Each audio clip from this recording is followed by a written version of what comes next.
آپ کو یہ نہیں بھولنا چاہیے کہ پاکستان تحریک انصاف ایک فسطائیت اور ایک جبر کا شکار ہے اور ہمیں جلسہ نہیں کیا جانے دیا جا رہا تھا.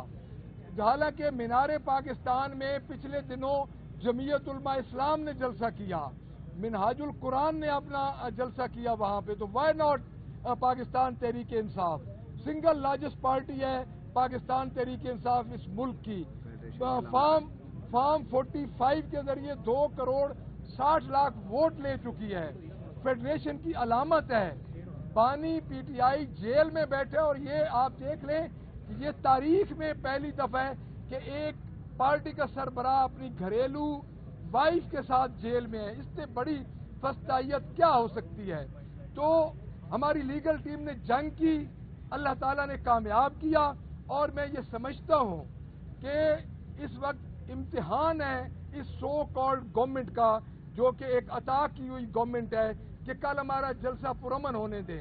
میں ان سے یہ مطالبہ کرتا ہوں کہ ہمارے 16 ایم پی او 3 ایم پی او کے تحت جتنے ہمارے ورکرز ہیں ان کو فی الفور رہا کیا جائے. ہمیں جلسے کی اجازت مل چکی ہے, ہم پرامن جلسہ کریں گے, اور ہم ان کو یہ بتا دینا چاہتے ہیں کہ یہ ناجائز پرچے اور جو ناجائز ریٹس ہمارے ریپریزنٹیٹو پہ, ہمارے ورکرز پہ, ہمارے الیکٹیبلز پہ ہو رہے ہیں, ان کو فوراً بند کیا جائے.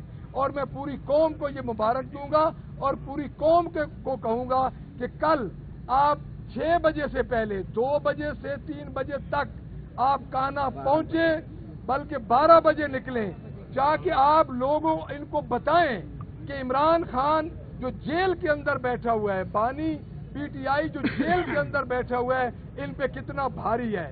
یہ خان کی کال ہے, سب نے خان کی کال کے لیے آنا ہے. تو انشاءاللہ تعالی ہم ان کا بھرپور مقابلہ کریں گے, اس حکومت کا, اس فسطائیت کا ہم بھرپور مقابلہ کریں گے.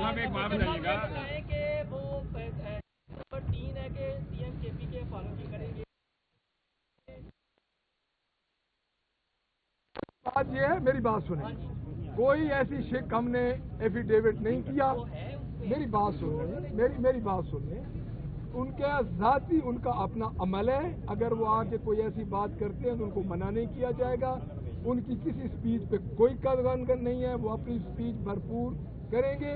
جب آپ ہمارا ایفیڈیوٹ دیکھیں گے تو آپ کو پتہ چلے گا کہ آپ کا جو ایم پی او کے تحت جو گرفتار آپ الزام لگا رہے ہیں حکومت میں, وہ کون کون سے نام ہے, اگر آپ کو بتا. میں آپ کو بتاتا ہوں کہ ہمارے ایم پی اوز کے تحت جو ہمارے آرڈر ہوئے ہیں اس میں ہمارے کافی ورکرز کے نام ہیں. میں ایک ایک کا نام بتاؤں, لیکن اس وقت 5,000 ورکرز کے اور ان کے جو اسٹیک ہمارے ہولڈر ہیں ان کے پورے پنجاب میں اس وقت 5,000 کے انہوں نے ڈیٹینشن آرڈر رکھے ہوئے ہیں. تو میں یہ سمجھتا ہوں کہ ان کو فوراً واپس لے لیں. جب یہ ایک ہم اچھائی کی طرف جا رہے ہیں. پاکستان تحریک انصاف ایک سیاسی جماعت ہے. اگر ہم ایک پرامن آ رہے ہیں تو ابھی ہمارا سنگ جانی والا ایونٹ ختم نہیں ہوا, ابھی بھی وہ چل رہا ہے. تو اس ایونٹ کو جتنا لمبا کریں گے, ہم تو جیلوں کے بھی آتی ہیں اور پرچوں کے بھی آتی ہیں. Thank you very much. جی کافی ہوئی. ہاں جی, افضال عظیم پاہٹ کا انہوں نے جاری کیا. بچائے گا پاکستان, کون بچائے گا پاکستان؟ عمران خان.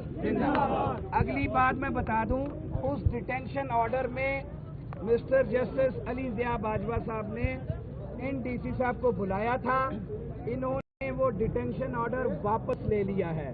کورٹ نے ریپریمانڈ کرتے ہوئے یہ کہا انہیں کہ اگر ہمارے سامنے کوئی اس طرح کا آپ کا ڈیٹینشن آرڈر آیا تو پھر ہم اس پہ تادیبی کارروائی کریں. 50 لوگوں کی جو ریٹ آ جائے.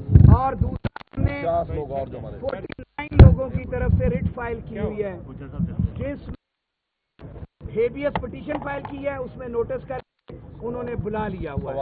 اور ہم توقع کرتے ہیں کہ پنجاب پولیس اپنی جو انڈر ٹیکنگ آج ہائی کورٹ میں دی تھی اس کو کمپلائی ود کریں گے اور کسی کو